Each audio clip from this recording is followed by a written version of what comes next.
Yo, what up guys? Welcome to the video where Jagex have basically put out a post revealing everything, it seems, or pretty much everything, about the boss coming on Monday. So the skilling boss, the Gate of Elidinis. One of those. Anyway, we're going to take a look through this and see what's going on, see what they've revealed and announced and stuff, and just have a little talk about it, shall we, to keep you guys up to date. So, the new skilling boss, the Gate of Elidinis, is an upcoming skilling boss that is narratively tied to the recently launched Ode of the Devourer quest, which if you guys haven't done it, make sure you've done it. Have you not completed this quest, you may as well as ahead. There you go. So if you haven't done the quest and you don't want to see the spoilers, now is your warning to click the hell off, go to the quest, and then click the hell back on. And then the like button. Anyway, let's have a look. RuneScape's second ever skilling boss, the Gate of Elidinis. Go solo or bring up to 9 friends. 9, that's insane. Use your divination, crafting, mining, and agility skills to cleanse corruption from the gate. So there's divination, crafting, mining, and agility. Is that all of the skills? It is, right? Well, no, like all the skills it's using. I mean, yeah, okay. Earn new skilling offhands for both divination and rune crafting, a powerful new combat prayer, and even a new god book, which we've talked about these in a recent video, going over what they do, but I think they give more details about this later on as well. So yeah, there's the dev diary here, which is a few minutes long. What I'll do is, if you guys want to watch this, then I'll just link this post in the description of the video. You can watch this little trailer, or whatever it is. Is that actually a trailer? Let's see. Yeah, they're just talking about it. So yeah, so that's just them talking about what's going on with the boss basically and what you can expect, but we're going to go through this anyway in the actual thing. So, Gate to Another Life. The Gate of Elidinis is part of the Sanctum of Rebirth. Here, the spirits of the willing dead wash away the memories of their past lives and are reborn anew, passing through the gate to a new beginning. Before her corruption, a masked guard of the spirits of the dead as they pass through the gates of Elidinis. Now the devourer has set her sights on this magical place, corrupting it and turning it into a darker purpose. Can I just say as well, the area in this place looks incredible. I mean, all the new releases do, so prepare for some FPS drops, but well, while they optimize it and stuff, but hey, it looks good. Twisting the powers of the gate has caused spirits to become lost and cursed. They have begun spilling out into the desert. If the corruption is not cleansed and the gate is not brought back to its intended function, then the souls of Gillinor will all become mindless husks bound to the devourer's will. Damn, sounds dangerous. Corruptive forces. The peak of the gate's corruption has manifested in the statue of Elidinis found atop the sanctum. This effigy to the matriarch of the Menethite pantheon is succumbing to the corruption, and its role as a protector of the gate has been twisted into something monstrous. You will have to use your wits and your skills to cleanse the gate before it's too late, which is probably like a very similar thing to what we did when we did it in the quest. Yeah, there's no quest spoilers now because I already gave you guys the warning. Cleansing the defilement. To cleanse the Gate of Elidinis, you need to purge the corruption from the statue before it's overcome entirely.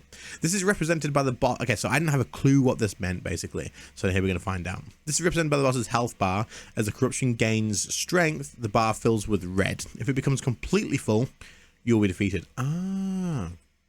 So if this bar fully goes red, GG, we lose. Okay, to stop this, you will need to reduce the corruption by cleansing the statue shards using your divination skill. Be careful though, as you cleanse the corruption from the shards, you'll take it into yourself and take persistent damage. Once cleansed, you can mine these nodes for statue pieces, which is what we did as well, which can then be used to restore the statue to its former glory. Out with the bad energy and in with the good. Okay, not so much when you while you're working to cleanse the statue, the corruption is working to cleanse you from the face of Gillinor. So is the quest actually pretty much did we actually fully do the fight? I thought it was just gonna be like a teaser to keep in the fight and kind of the problem. There are moonstone barriers, which is we have seen there. The barriers will help protect you from the gate attacks, but need to be maintained in order to function. That's where your crafting talents come in. Around the arena, you'll find moonstone outcrops where you can gather moonstone shards and use them to maintain the barriers and your own health. While you do between cleansing the corruption and maintaining the barriers, the statue will launch and encrypt energy blast them. Okay, so pretty much the story mode seems like it's going to be at least be normal mode. Is there 2 modes to this? Players will have to manage their health and inventory in order to survive the dangers and cleanse the boss. Meanwhile, servants of Mascot will periodically join the fray and siphon their own corrupt energies into the statue to further speed up its total corruption. Be sure to keep an eye out for them. Yeah, these guys have appeared as well. Finally, call on Icthalin to set up some pillars in the arena, where you can use your agility skills quickly. Yeah, I remember this as well. Which you would jump up the pillars, like the small ones, the big one. You have to be really quick as well. And then you do fight like a big hit, right? This encounter will challenge you to be quick on your feet and focus on priority tasks. But don't be dismayed. If you are struggling to keep everything in check, you can always bring along a friend. This boss is open to groups of up to 10 players, so don't feel like you can't share the burden. Nice. Is there just one mode? Oh, there is. Okay, I mean, right, so we saw story mode. It showed all the mechanics in story mode, it seems. And from the quest, I personally think the boss, I mean, it's a skilling boss, but I feel like it needed more going on. Really, all you would do is fix the barriers. One barrier fix them all. Maybe that's just for story mode and not for all of them, right? We don't know yet. And then you would just click an AFK and wait and just dodge stuff on the ground. Like, Croesus seems more complex and thought out than this boss did during the story mode, and this all seems the same as story mode, except obviously I assume it to take more damage in regular version, right? So I hope that there's more to it as well, and I hope that obviously like the quest version was very scaled back in terms of what this one's going to be like, because I would like to be able to do this and enjoy it. So we'll definitely try it on release for sure, but we'll see. Rewards. Sanitizing the gate not only restores balance to the cycle of life and death, but also rewards you with powerful new gear, which we've talked about as well. So runecrafting and skilling offhand proves your experience with Runic Atuner. As your tuner gathers energy, it'll gain extra effects. We already talked about that, I think. At 50 energy, it'll disperse all at once, and you'll gain a huge XP boost. And then maybe, do you go back to afterwards? Do you go back to like less energy? So at 5 energy, more runes created. At 10 energy, you can teleport to the attuned altar.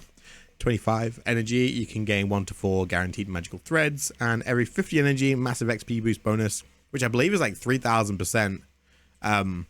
We did talk about it in the thing. I'm pretty sure it's like 3,000% XP or something, which is insane, man. What the frick? But yeah, you're going to be attuned to altars you have access to in terms of both level and quest completion, which makes sense. This bonus does not stack with benefit gained from demonic skull, the abyss. Cool, probably a good thing, seeing as it's that high.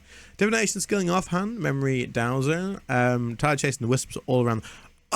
Oh, is it ranged? You'll be able to interact with them up to 7 tiles away. This is so good. Additionally, if you are within 2 steps of an energy rift, you'll automatically deposit into the rift. Okay, and so if you stand next to the rift and then siphon energies, it will just immediately bank it for you.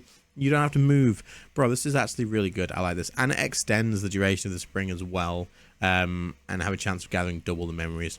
I will definitely be getting one of these while I work on 120 divination and stuff eventually. This sounds cool. I also really like how they look. Like, I really like how they look. What do you guys think? I think they're really cool.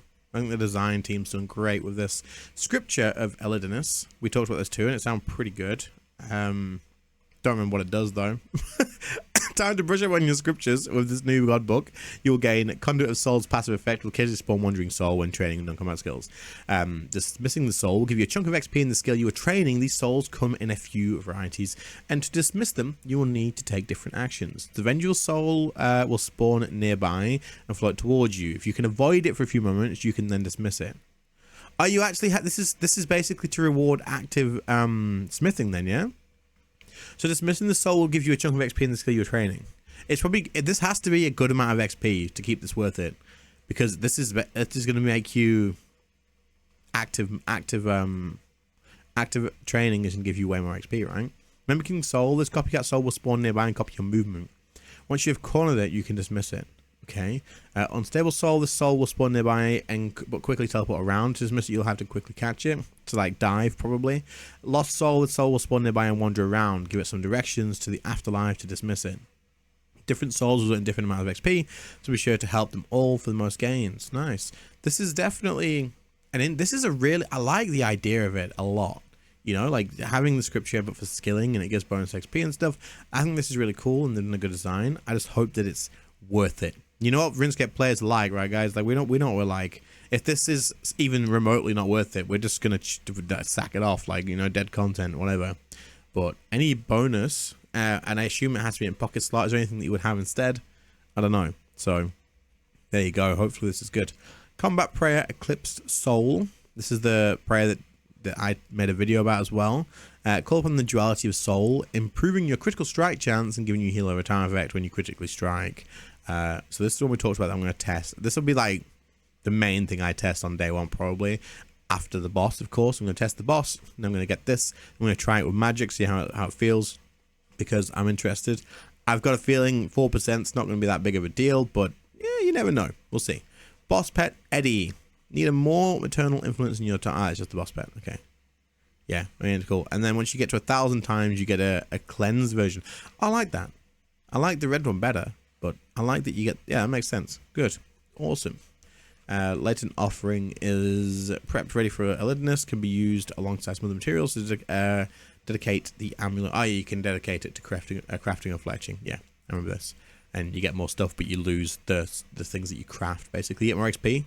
But if you like make, let's say you made arrows, you would lose the arrows, get more XP. So makes sense. This does use some charge up from the amulet, so you'll have to find a way to keep it topped up. Okay, cool. Gate of Elidinis skybox. Oh, there's a new skybox just for that. Damn, it's a nice one, isn't it? What? How did I not notice this? This is insane. I like it. Oh, here we go. Shard Hunt. Oh, yeah. Okay. Are there necromancy? Oh, no. I mean, yay. I'm glad, but what about... Why not all combat styles? I guess it maybe would have been a lot of work, but with the launch of this boss, priestesses of Elidinis have appeared outside the Sanctum Rebirth and they're going to exchange. They're looking for adventurers to take part in the Gate of Elidinis Shard Hunt until October 6th. We highly recommend joining in, as there's a mountain of benefits for participating heroes. Complete tasks to earn Moonstone Shards, which you can unlock then exchange for new cosmetic items and handy short-term buff. Here's what you can unlock. Okay, so I mean, these are nice. They would go pretty well with a few cosmetics that I can think of. Yeah, I like it. Punish your foes in the name of the moon with the new Lantern and Death Guard overrides. Cool. Right, the buffs. So, Infinite Porters, we know about these in the past, is good. Skilling Cauldrons. What? We have agility, crafting, super mining, extreme dividend. What? They're going to give you the potions for skilling, but on a cauldron. This is great. I like it. It's good. This is new. I like it. 10% increased rare drop chance for the Gate of Elidinis encounter during the Shard Hunt event. So you should probably do this. 10% increase is pretty big, considering what we pay for a look at the dwarves. And buffs can be enabled or disabled anytime after you have completed the hunt. Why would you ever disable them?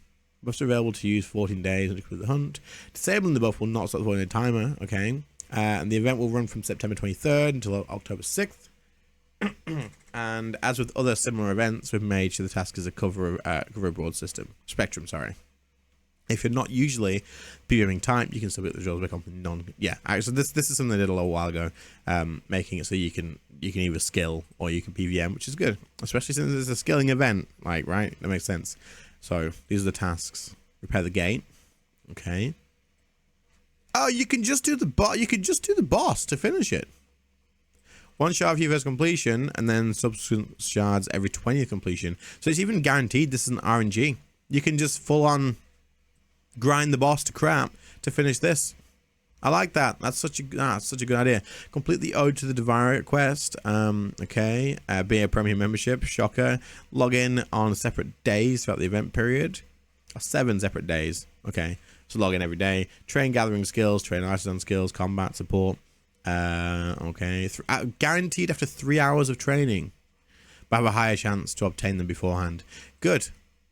Good. I like this because some people were getting stupidly unlucky and going ages without getting it on like the Christmas ones and stuff. Complete treasure trails. Basically play the game like basically just play the game because you can kill bosses, buy it for 15 million coins. Don't do 5,000 protein items. That's absolutely insane.